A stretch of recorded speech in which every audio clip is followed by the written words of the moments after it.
Play Nirvana. The Cobain 50. Nirvana. Kurt Cobain's top 50 albums. Nirvana. From listener-powered KEXP. This is the Cobain 50 from listener-powered KEXP. I'm Martin Douglas. And I'm Dusty Henry. And this week, Martin and I are tag-teaming this episode, digging into 3 albums by the Wipers. We've got 1980s Is This Real? We've got Youth of America, which was released in 1981. And Over the Edge, which came out 2 years later in 1983. Yeah, for Kurt's list, there's not a lot of repeats. The last time we saw something like this was probably Kleenex's entire discography. Yeah. So obviously this band is pretty important to Kurt and also the Northwest music scene. You can't go wrong with the Wipers just putting out their 3 best albums on this list. Wiping the floor with them. Exactly what I said about Kleenex. Like, what better band to just put their entire discography on your list? Like, I'm with it. Yeah. Well, you're going to hear a lot more from us, so let's get right into it. Here is our story on 3 albums from the Wipers.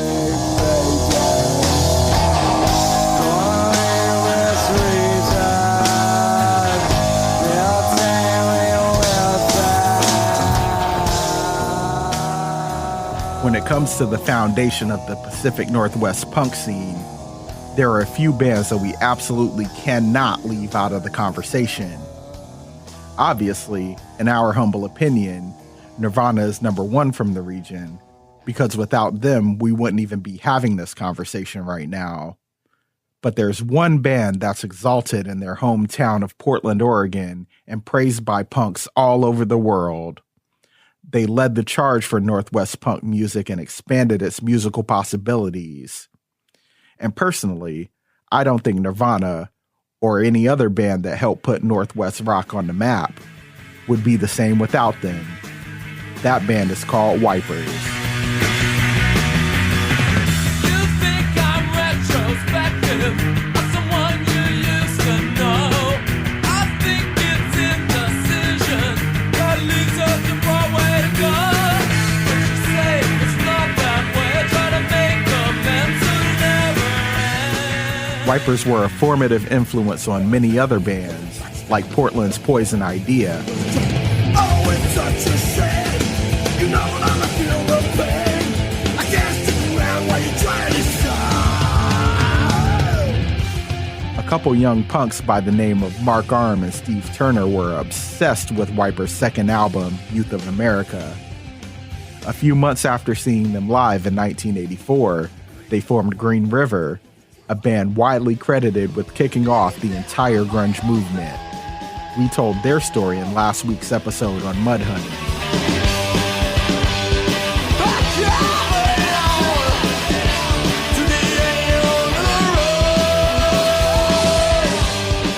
Wipers was the brainchild of Greg Sage, born and raised in Portland, back when it was considered the dirtiest and most dangerous port city in the world.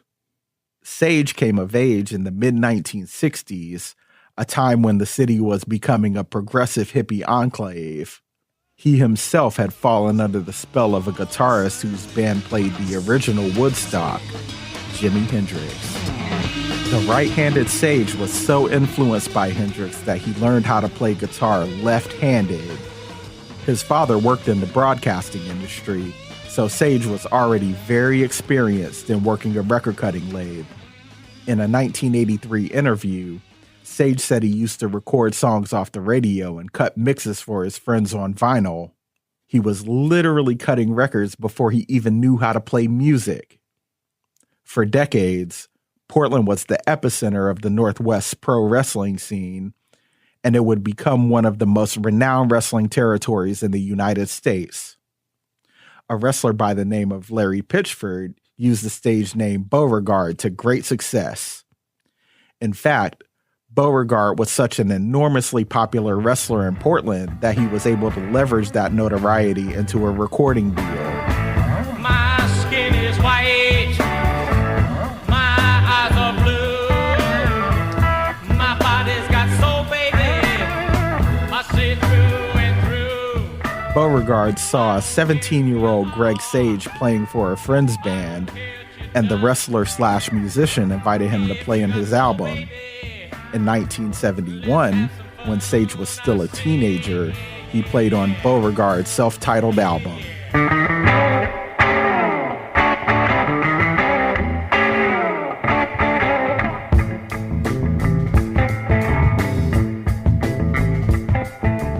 If you listen closely, you can hear early signs of the guitarist that Sage would become as the leader of Wipers. His guitar work is a little subtler than the playing he became famous for as a punk musician, but that's because he was essentially just a session guitarist for the charismatic Beauregard. As the saying goes in wrestling, Beauregard's name is on the marquee, so of course he's going to be the one to get the most shine.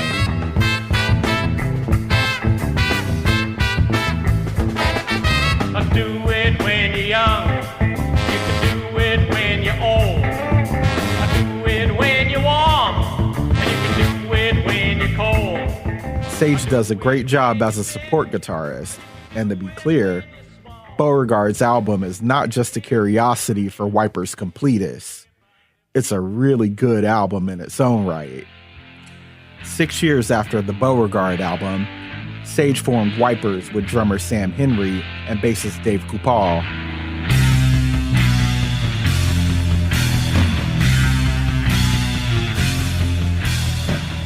The name came from his job at a Portland movie theater, washing windows and noticing the clarity of his view of the city when he wiped the glass clean.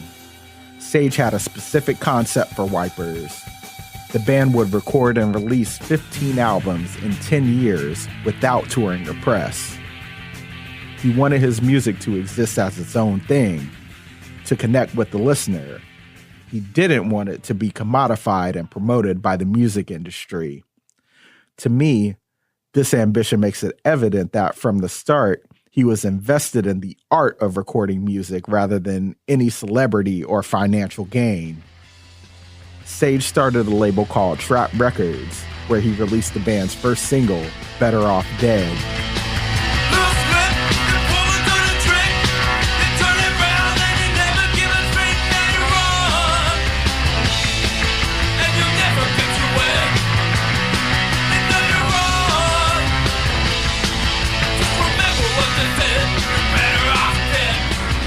Not too long after, Wipers recorded and released their watershed debut album, Is This Real?, the first of 3 Wipers albums on Kurt Cobain's famous list.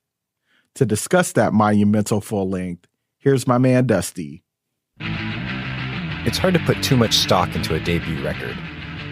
While it's a great chance to make a first impression, an initial outing comes with some grace. For a lot of bands, it's like, hey, you're just getting started. Don't worry if it's not the greatest yet. There's still time. But then some debuts come out of the gate already approaching perfection.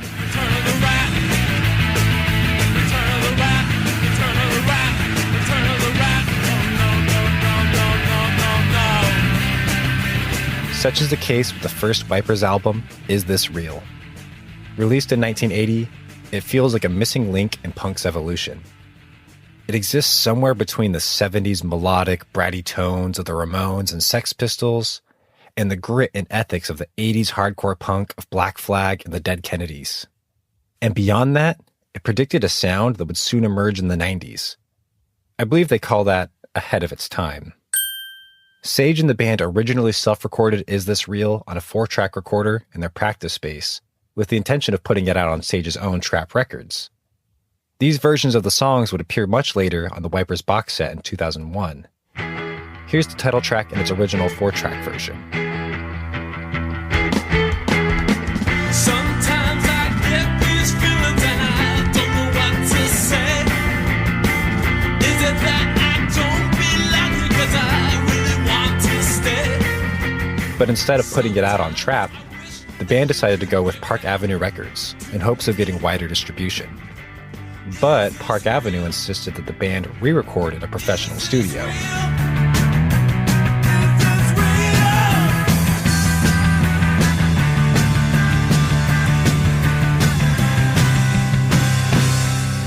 As much as I personally love the tone of 4-track demo recordings, in retrospect, the decision to go full-fledged studio version feels like the right choice.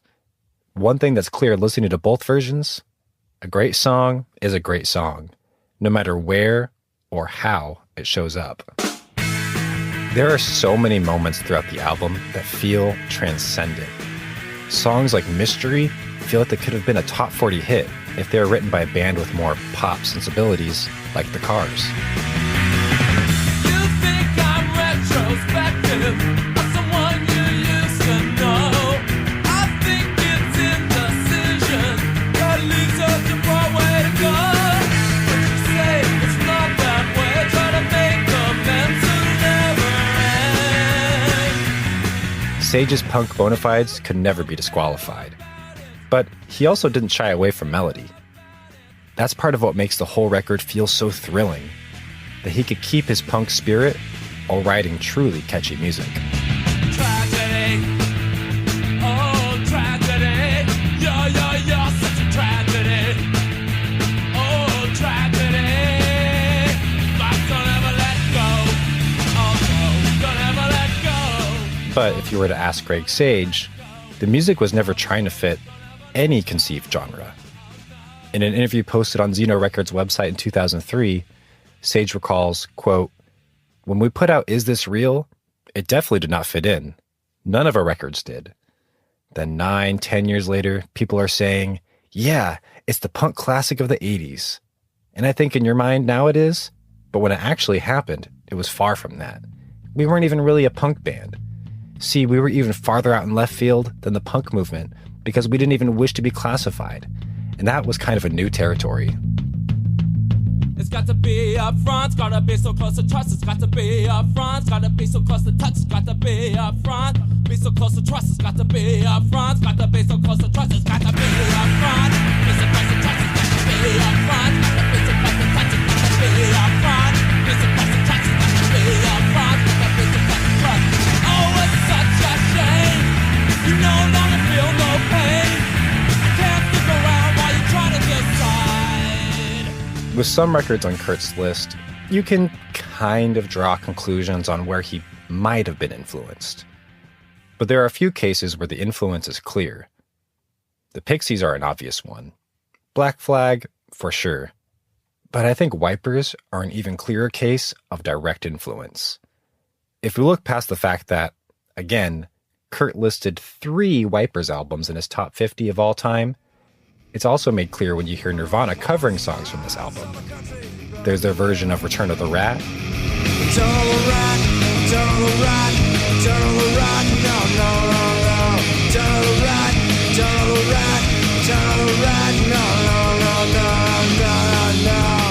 And their cover of D7.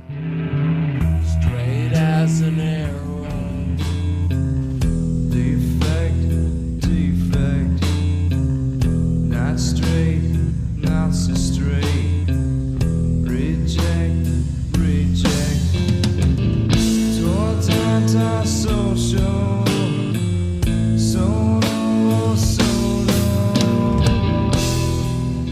These covers work so well because, well, firstly, Kurt and the band were great musicians, but the songs fit so well with the sound and style Nirvana had developed. Let's take a song like Potential Suicide.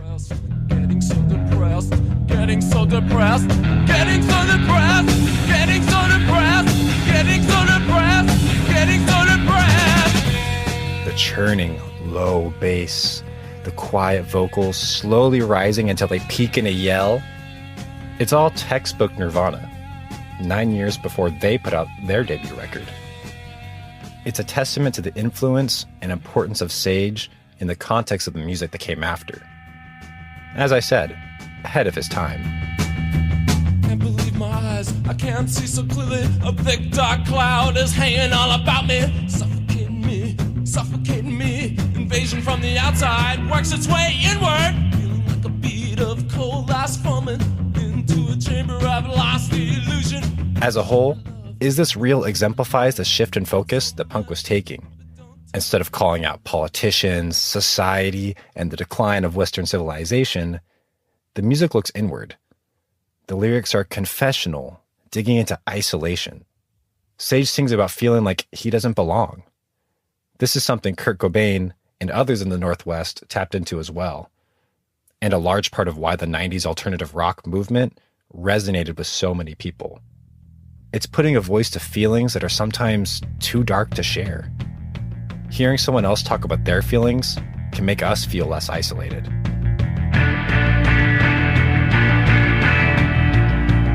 The track Alien Boy was written about Sage's friend, James Chase, who is schizophrenic. Chase confided in Sage that he often felt like an alien, in this world, but not of this world. The song opens with Sage singing, "Go and grab your guns, you got him on the run, 'cause he's an alien. They hurt what they don't understand." Later he sings, "Got no rights at all." Unfortunately, these words were prophetic. On September 17th, 2006, Chase was beaten down by Portland City police officers. As Willamette Week reported in 2014, the incident all began with a misunderstanding. Chase had been off his medication when police officers confronted him for, quote, doing something suspicious. Afraid, Chase tried to flee before he was beaten and tased by police. Years later, after investigation, it was found that, in fact, Chase had done nothing wrong. Got him on the run. Go and grab your gun. 'Cause he's an alien boy. Got no rights. No rights at all. Just eat off this. Chase's story became the focus of the 2013 documentary Alien Boy, The Life and Death of James Chase. The documentarian shared a written quote from Sage that originally appeared on the Wipers website. Sage says, quote, Jim's conversations with me and his powerful sense of vision painted uncanny, powerful visions in my head that had become a huge influence for a few songs that we later recorded for the album Is This Real? The song Alien Boy is one of them.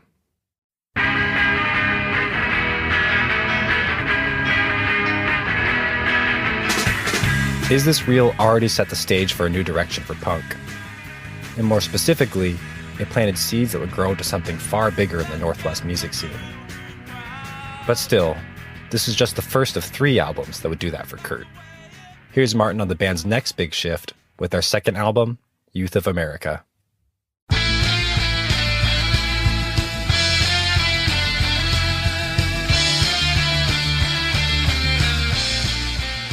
Greg Sage's ambition is the primary driving force behind his creative output. So it makes perfect sense that, after a full length of punchy, catchy, visceral punk rock, the centerpiece track of his band's second album would have a running time of nearly 11 minutes. Youth of America is living in the jungle, fighting for survival, but there's no place to go. Youth of America, the pressure all around, the weapon from the devil was coming down on you.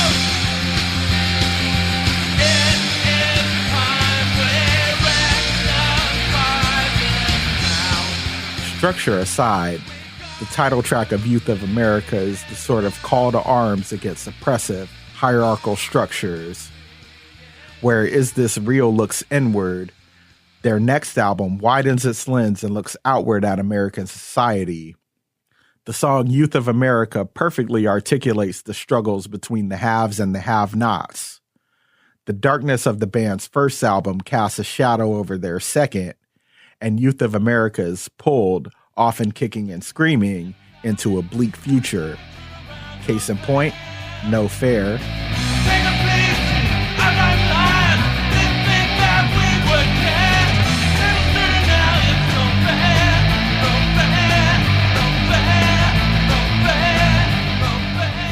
And When It's Over.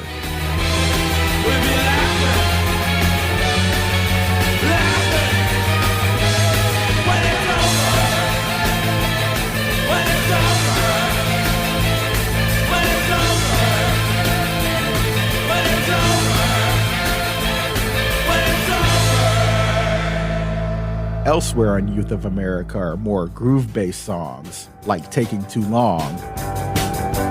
Didn't realize the sign, cause it was a sign of the times. What was coming from the sky would never ever change your mind. Cause you're taking so long,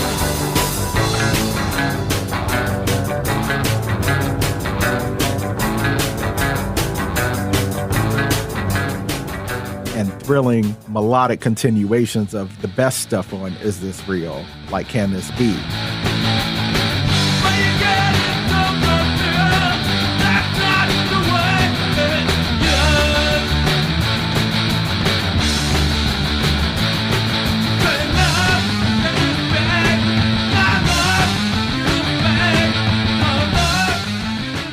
But the legacy of Youth of America is ultimately based on its incredible title track.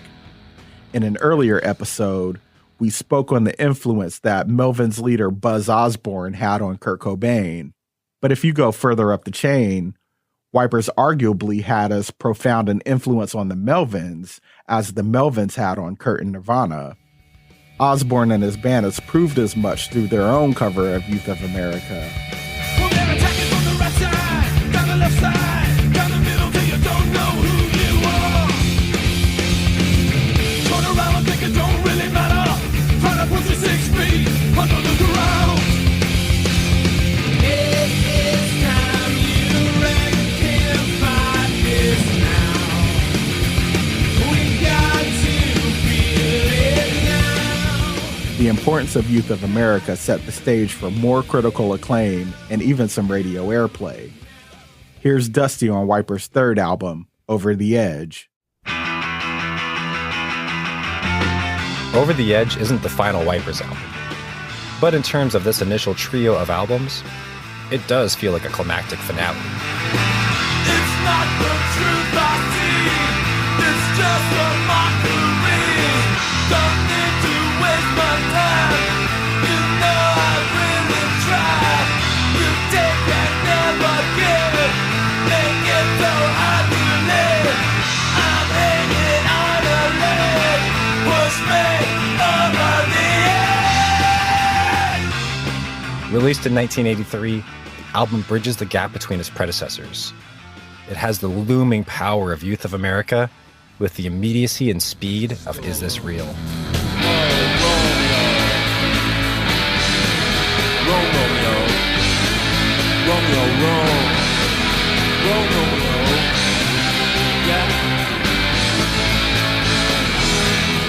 As such, the album saw the band getting as close to a mainstream breakthrough as they would ever get. The singles Romeo and the title track ended up getting moderate, yet sustained airplay on modern rock stations. Moderate rock. It also led to the band's first extensive tour across the country, something that wasn't part of Sage's original vision for the band, but, you know, plans change. While ultimately this didn't lead to a huge breakout moment for the Wipers, the mild commercial success of the record no doubt helped infiltrate the music into the underground. But like we've said several times on the series, success is what you make it. And to my ears, Over the Edge is a triumph. Living in doom, down, living in doom, down, living in doom, down, living in doom, down. I'll be real with you. Is this real? Is this real? Is this real? Am I real? Am I real? What is real? Is real? Ooh. I can sit here and try to intellectualize the album for you. And there are plenty of themes touching on alienation, soul-seeking, love, and loss. But what I really want to say is, this album f***ing rips.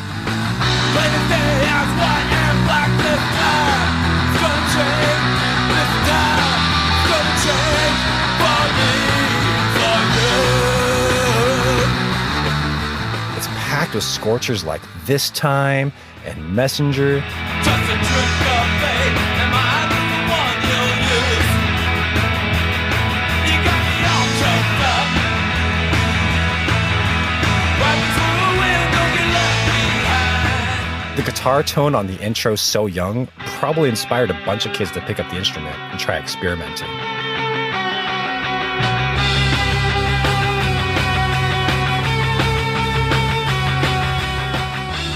Like Youth of America and Is This Real before it, Over the Edge finds the band working at their prime.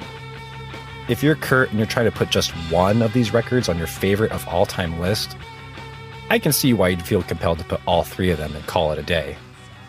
It's one of the best 3 album runs in rock music. All the other kids put you down. No one ever wants you around. No one wants an alien. Never thought you could feel. Was never been around. Stand still, but will they ever know? Kurt's not the only devoted Seattle fan of his time either. The Melvins and Mudhoney both cite Wipers as a huge influence. Soundgarden and eventual Pearl Jam drummer Matt Cameron regularly fronts a Wipers cover band, appropriately called Is This Real?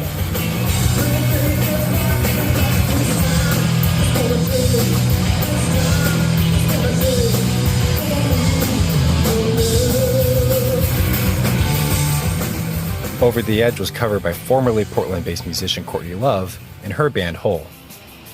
Oh, and she was married to Kurt, too. It's not the truth I say, it's just a mockery.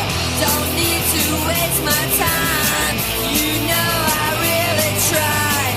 You take and never give, it gets so hard to live.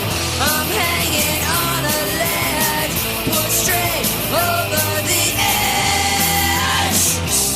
The band kept the momentum going with 3 more records in the 80s.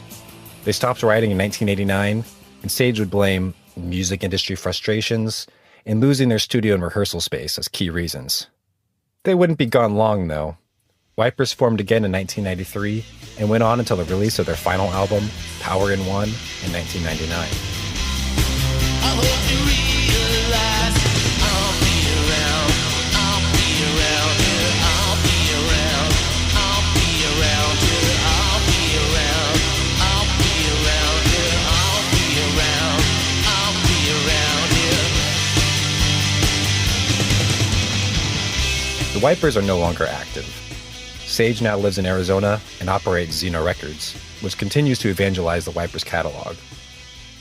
The Wipers' legacy might not be something that's known to all listeners, but most of us have no doubt felt their impact, even if we didn't know it. Sage spent many songs wondering about his reality. Is this real? Am I real? In retrospect, he might be one of the realest to ever do it.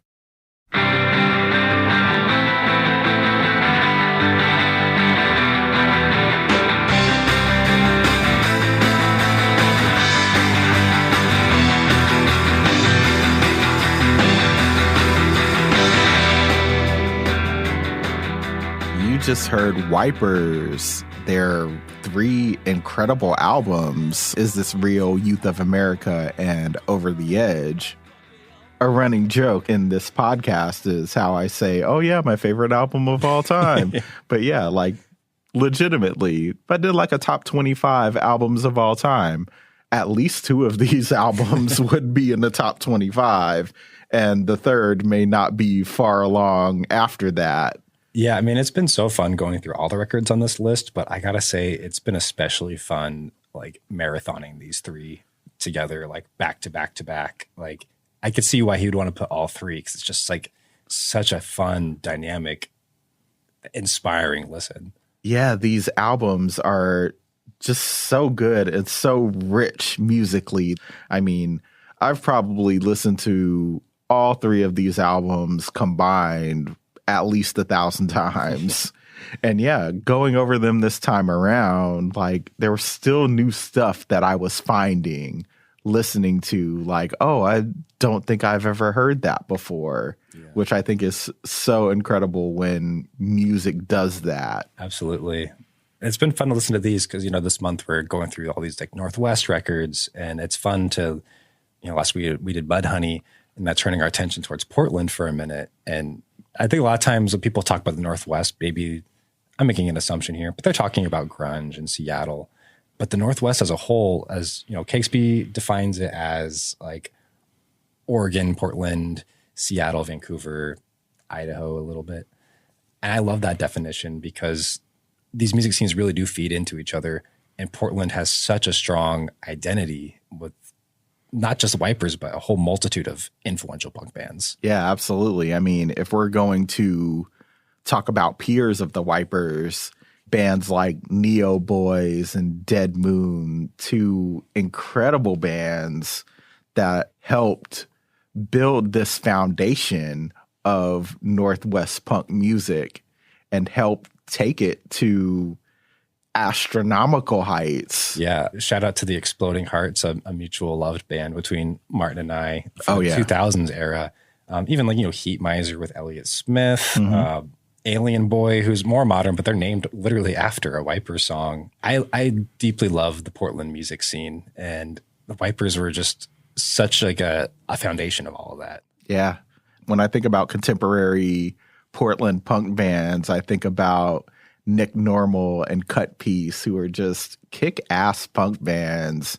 And it's so cool to see the legacy of punk music be continued on. We're talking 40 years after the Wipers put out albums. Definitely. And, not just influential like within the Northwest scene, but obviously there's this like wider influence the Wipers have had. I mean, Greg Sage is just his work ethic and ethos, not unlike maybe like a Steve Albini or something, where like ethics first, wanting to go against the careerism, but also, musically influential too. Yeah, absolutely. I think about bands that have clearly put their Wipers influence on the table, like No Age and Vivian Girls, two of my favorite contemporary punk bands.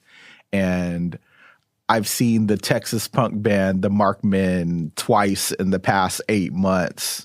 And every time I hear a little something that's like, oh, that reminds me of something off of Is This Real?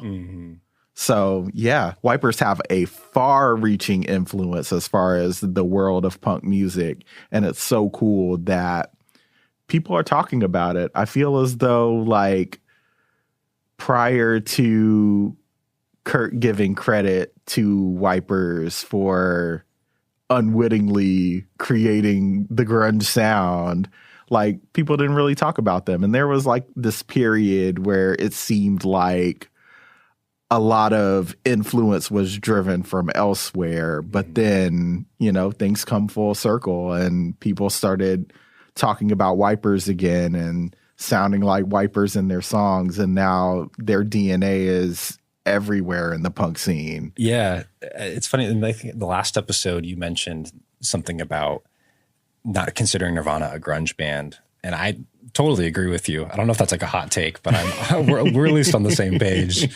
And when you listen to the Wipers, I mean, Nirvana covers many of these songs, like D7, Return of the Rat, but I see much closer relation between Nirvana and Wipers than a lot of the grunge bands that they were contemporaries with.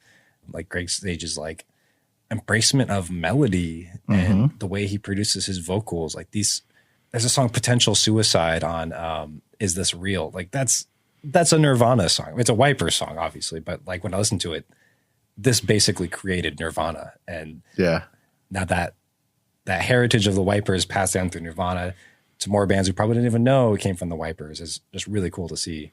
Yeah, that was definitely a big bang moment for Nirvana, it seems. I mean, everything is, clearer in hindsight, as they say. But listening to it, it definitely feels like a big bang where you can almost visualize Kurt hearing Potential Suicide and having like an epiphany and saying, this is it. This is what I want my band to sound like. Yes. And speaking of like big bang, I don't even want to say, I was going to say Big Bang Theory. Shout out to young Sheldon. But going back to like big flashpoints in the quote unquote Seattle sound or grunge or whatever you want to call it, there's this theory that I've been thinking about, especially since the passing of Steve Albini and researching this album and going back to listening to Black Flag's My War. And it's that if I could boil down the three biggest moments that influenced the grunge scene, it would have to be Black Flag playing side 2 of My War in Seattle, because a lot of bands talk about that. Big Black's final show. Shout out to Steve Albini. May he rest in peace. That was also in Seattle, Big Black's last show in your neighborhood of Georgetown. Yeah, the Georgetown Steam Plant. Yeah. And the third is from Is This Real, which is the first half of D7, like that really slow, sludgy, kind of depressing guitar figure. And just how everything comes together in the first half of that song. That is a grunge song. Yeah, definitely. I was like, I've mentioned a couple times that With the Lights Out box set was a pretty big document for me.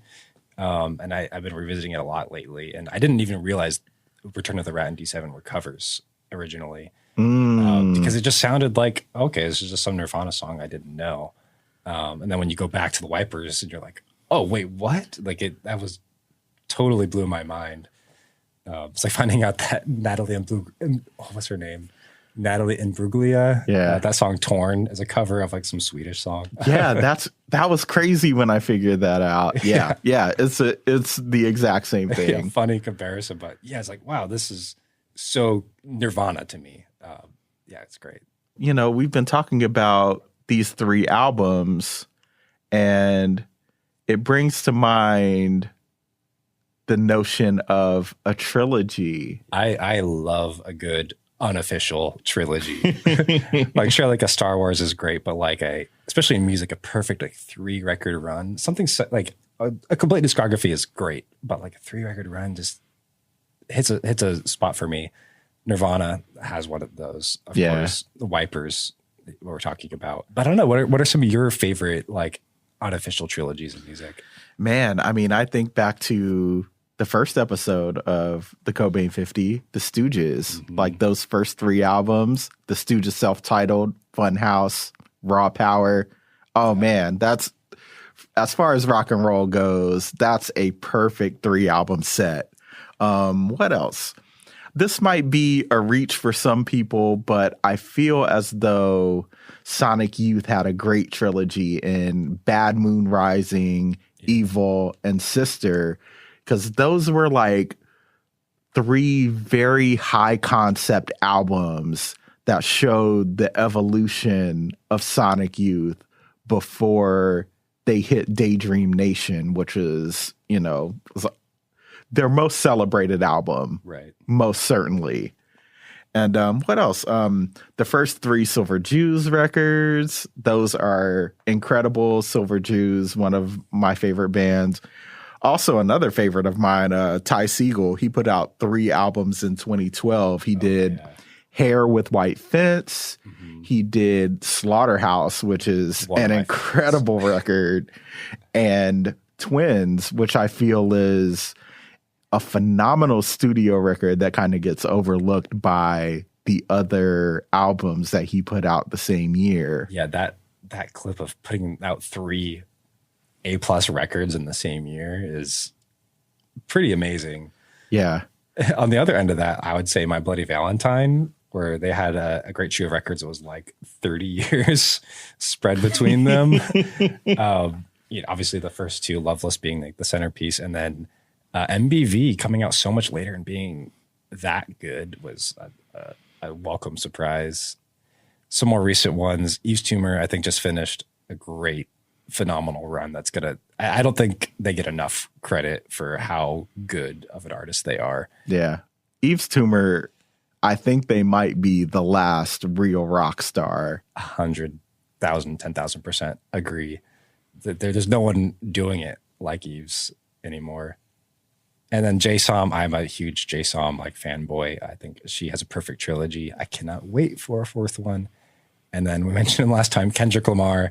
I feel like he has a great trilogy, going from Good Kid, Mad City to Pimp a Butterfly to Damn. With respect to the albums before and after that, just those 3 feel that's such a remarkable run to experience in real time. I mean, I'm such a big fan of Section 80 that I don't know if I can get with that all the way, because my Kendrick trilogy would be Section 80, Good Kid, Mad City, and To Pimp a Butterfly. Yeah. But yeah, no, I see what you're doing though. I'm not mad at that either. I think any way you want to cut that, cake is totally Yeah. fine with me.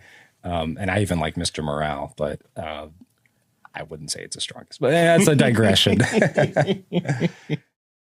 This piece was produced by myself, Dusty Henry, and my wonderful colleague, friend, Martin Douglas. Audio is mixed by Roddy Nikpour. Our podcast manager is Isabel Khalili. Larry Mizell Jr. is our director of editorial. Also, I would be remiss to not bring up the fact that we are a public radio station, a nonprofit radio station. We would love to accept your donation. We cannot operate without the donations of our listeners.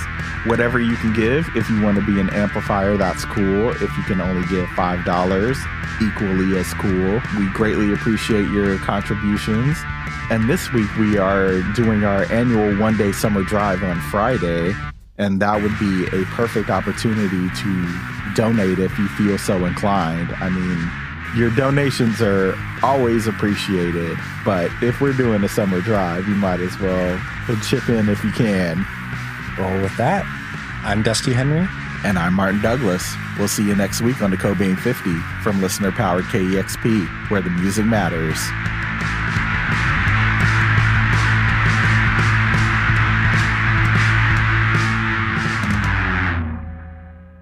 I mean, the beef has cooled down, but like, not like us is the number one single in the world right now. So Could you imagine like being the target of the number one song in the world?